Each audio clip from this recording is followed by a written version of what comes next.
मूल महाभारत के सभा पर्व में बताया गया है कि जरासंध और भीम का युद्ध कई दिनों तक चलता रहा था।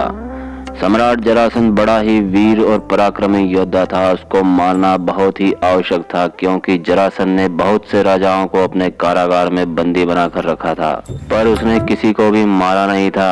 इसका कारण यह था कि वह चक्रवर्ती सम्राट बनने की लालसा में इन राजाओं को बंदी बनाकर रख रहा था, ताकि जिस दिन 101 राजा पूर्ण हो जाए उसके बाद वे महादेव को प्रसन्न करने के लिए उनकी बलि दे सके। इंद्रप्रस्थ नगरी का निर्माण पूरा होने के पश्चात महाराज युधिष्ठिर राजसूय यज्ञ का आयोजन कर रहे थे।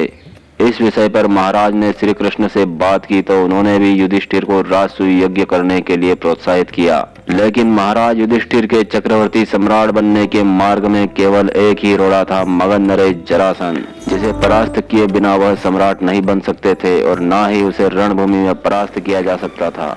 इस समस्या का समाधान करने के लिए श्री कृष्ण भीमसेन और अर्जुन के साथ ब्राह्मणों का भेष बनाकर मगध की ओर चल दिए। वहां पहुंचकर जरासंध ने उन्हें ब्राह्मण समझकर कुछ मांग लेने के लिए कहा, लेकिन उस समय ब्राह्मण वेशधारी श्री कृष्ण ने कहा कि अभी उनके दोनों मित्रों का मौन व्रत है जो अर्धरात्रि में समाप्त होगा।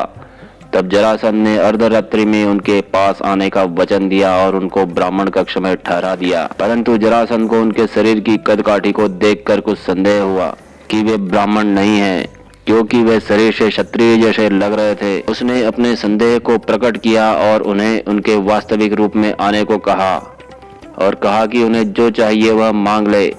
तब श्री कृष्ण ने जरासंध से उन तीनों में से किसी एक के साथ मल्ल युद्ध के लिए कहा और उन तीनों का परिचय बताया। उसके बाद जरासंध को उन तीनों पर क्रोध तो आया, लेकिन उसने मल्ल युद्ध की चुनौती स्वीकार कर ली। जरासंध एक वीर योद्धा था, इसलिए उसने मल्ल युद्ध के लिए भीम को ही चुना, किंतु अर्जुन भी एक शक्तिशाली और योग्य योद्धा था। अब अगले दिन उसने भीम के साथ मल्ल भूमि में मल्ल युद्ध किया। यह युद्ध कई दिनों तक चलता रहा, लेकिन जितनी बार भीमसेन उसके दो टुकड़े करते वह फिर से जुड़ जाता। इस पर श्री कृष्ण ने घास की एक डंडी की सहायता से भीम को संकेत किया कि इस बार वह उसके टुकड़े करके दोनों टुकड़ों को अलग अलग दिशाओं में फेंके।